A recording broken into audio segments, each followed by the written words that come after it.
Jesus, నిన్ను ప్రార్థించడానికి చర్చికి రావద్దని వెలివేశారు.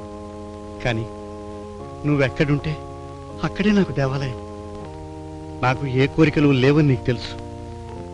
ఈ ప్రపంచంలో మంచి వాళ్ళ కష్టాలు తొలగించు, చెడ్డవారికి మంచి మార్గం చూపించు.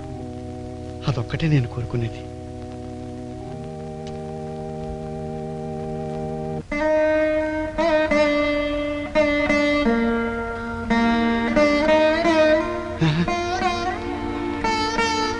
అమ్మా, నువ్వు గోపి భార్యవు కదూ?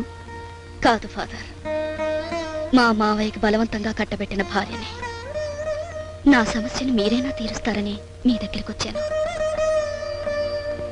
ఎలా తీరుస్తానమ్మా? నాకు తెలిసిన పరిష్కారం ఒకటే ఉంది. మీ ఇద్దరి పెళ్లి చెల్లదని చెప్పడం. కానీ అందువల్ల మీ మామయ్య సమస్య తీరిపోతుందేమో కానీ నీ బతుకు నీకే సమస్య అయిపోతుందమ్మా. నా గురించి ఆలోచించకండి ఫాదర్. నాకు మా మావయ్య సంతోషంగా ఉంటే అంతే చాలు. పెద్ద ఆరిందాలా మాట్లాడుతున్నావే.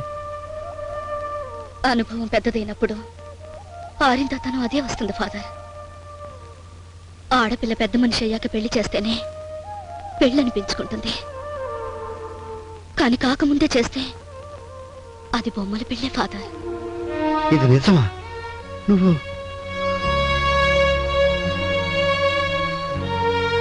మా మావయ్య డాక్టర్ అమ్మని మర్చిపోలేకున్నాడు. ఇంటికి కూడా రావడం లేదు.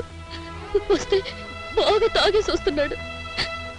అతను చూస్తే నాకు చాలా బాధగా ఉంది ఫాదర్. మా మావయ్య బతుకు బాగు చేయాల్సిందే మీరే ఫాదర్, మీరే. అమ్మా, ఈ వయస్సులో చర్చికోట తీసేయడానికి కన్నీరు పెట్టకుండా ఉండలేకపోయాని.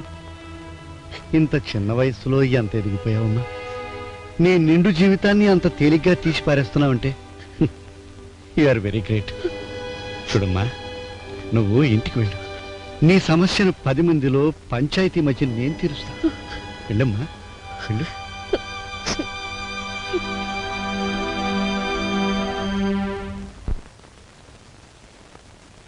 ఋతువులన్నిటిలోన ఏ ఋతువు మేలు, ఏ ఋతువు మేలు, సంతోషమిచ్చే వసంతము మేలు, వసంతము మేలు.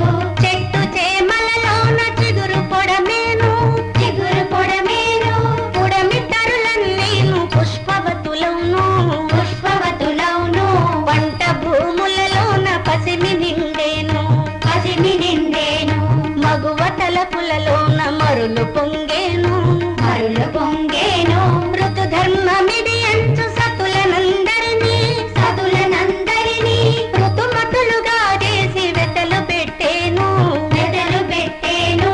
తరుణుల వెతలన్నీ తల్లి గంగమ్మ, తల్లి గంగమ్మ. దయతోడ తనలోన దాచి కాచేను, దాచి కాచేను. అమ్మా గంగమ్మ తల్లి, నేను పెద్ద మనిషినయ్యానన్న విషయం నీ కడుపులోనే దాచుకో. మావయ్య డాక్టర్ అమ్మ ఒకటయ్యే వరకు ఈ నిజం ఎవ్వరికీ తెలియకూడదు.